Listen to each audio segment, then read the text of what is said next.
Hi, we are POF Academy, your online training partner in becoming extraordinary and heroic professionals. We help our people build confidence by mentoring and training them to speak in public confidently. And in any public speaking engagement or any presentation that takes more than an hour, audience find it hard to keep their full attention to the speaker. Their mind tend to wander unconsciously and uncontrollably. So today, we're going to show you how to keep your audience engaged in the entirety of your presentation. And here's how we're going to do it. We're going to teach you 6 steps or tips to keep your audience engaged. The first 4 you can apply whether you're doing a face-to-face presentation with a live audience or in a virtual setup. The last 2 are more effective in a face-to-face setup. Do you know that an adult's attention span is just 25 minutes? So learning to keep your audience engaged will be crucial to help your message get across effectively.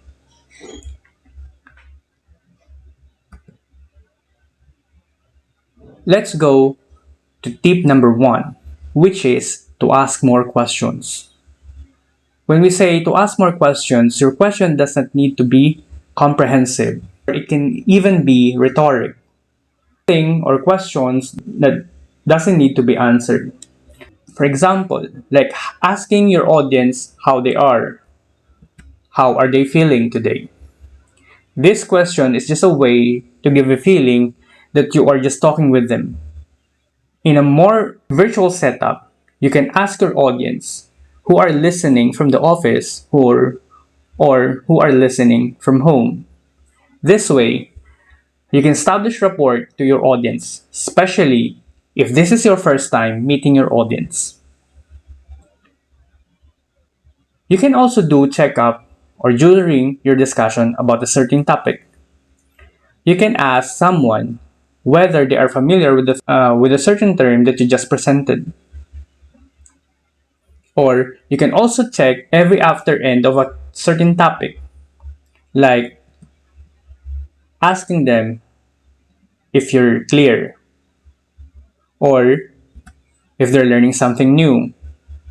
Or in a generic sense, you can just ask, are you still with me? This way, by having a response, you can check or you can be sure that your audience is still paying attention. You can also be specific, like ask a certain person, like ask them if they can share something that they find interesting in the topic that you just discussed. So these are the example of questions that you can ask your audience to keep them engaged. Let's go to tip number 2, which is to ask your audience to do something physical. It can be as simple as standing up or just raising their hands, or you can ask them to jump. Making your audience do something physical creates a bond and a connection. In this way, your audience will be comfortable with you as you are getting comfortable with them. You can also do icebreaker. You can prepare a game or give out prizes. So some of the audience will be thrilled to get something out of your games. Or you can just simply play a song while you're taking a break. If you're doing a long presentation, like more than an hour or 3 hours or 4 hours, doing a break is a necessary to relax your voice and to re-energize for the long presentation. Just a friendly reminder, when it comes to icebreaker, you have to put this in a strategic manner. You have to know when to put your icebreaker. It should be after a long discussion, or you can just make a time, like if you're doing a 4-hour discussion, you can do icebreaker every 30 minutes. Let's proceed to tip number 3, which is to give your audience something to react to. You could ask your audience like a show of hands, or if you're in a virtual setup, You can ask for a thumbs up, or you can ask them to type something. For example, after your specific topic, you can ask them to type like a letter L if they're learning something new. You could also intentionally make an error. For instance, in the slides, do you see something that is erroneous or that is off? Yes, that is correct. So we have two words that are erroneous in the slides. The word give has an erroneous of omission, which is it's missing a letter E. And the word react is a transposition error, which is the letter A went after letter E. You could also make a statement that is an obvious lie or an incorrect statement. Like, for example, you can say the earth is flat. The idea is to catch your audience off guard. Okay?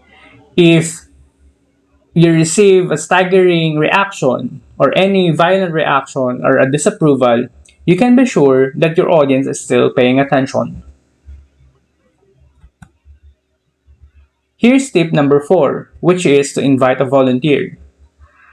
The most effective way to do this is to announce at the start of your presentation that you're going to ask from an audience a volunteer. This way, it will keep your audience on their toes.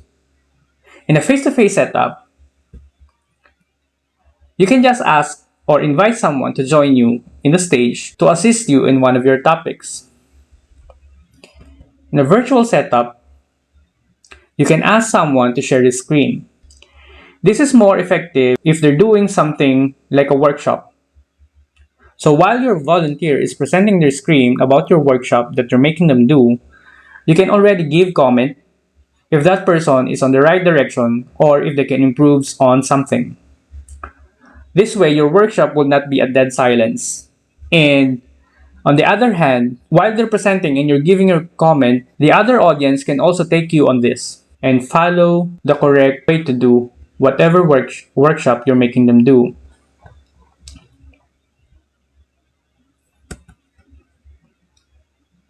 Okay, for tip number 5, as I've said earlier, will be more effective in a face-to-face setup, which is using a prop. Using a prop to enhance your message and direct your audience attention towards it. A prop can be powerful if you use effectively. Let me show you what we mean with this clip.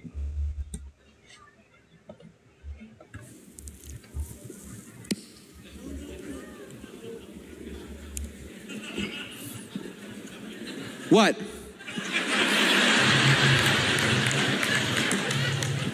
Oh, you all think smoking kills? Let me tell you something. Do you know that the amount of people dying from diabetes are 3 times as many people dying from smoking? Yet if I pulled a Snicker bar, nobody would say anything.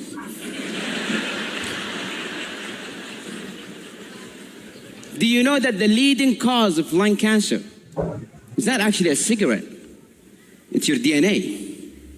You could smoke for years and nothing will ever happen to you. This whole war against smoking is just to restrict the farming of tobacco. Mr. Contest Chair, fellow Toastmasters and guests, I use these arguments, even though I just made them up,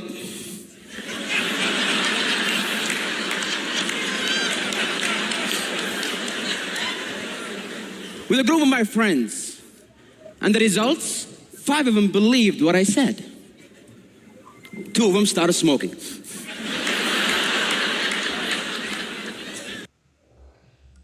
This is one of the most effective way of using a prop. By using a cigarette as a prop, he caught his audience off guard. This is something like an unconventional. It's not something an audience would expect as a prop. So, he already caught his audience attention without him saying anything. By making them laugh, he also made his audience comfortable. Now let's proceed with tip number 6, which is to use yourself as a prop. Your body movement can help you convey your message more clearly as a gestures can be used to make emphasis and enhance your message. Like raising both hands or arms can enhance your message of surrender or a gesture of victory. By crossing your arms, it can mean that you're being defensive or you're acting confident. Pacing can show frantic, or just simply pointing will make your audience gaze to whatever direction you're pointing at. Just be careful, you don't want to overdo it and pace or point for no reason. And here are the 6 steps that you can do to keep your audience engaged. Again, we are POF Academy, your online training partner in becoming extraordinary and heroic professionals. For more training, visit us at https://page.pofsys.com. Thank you.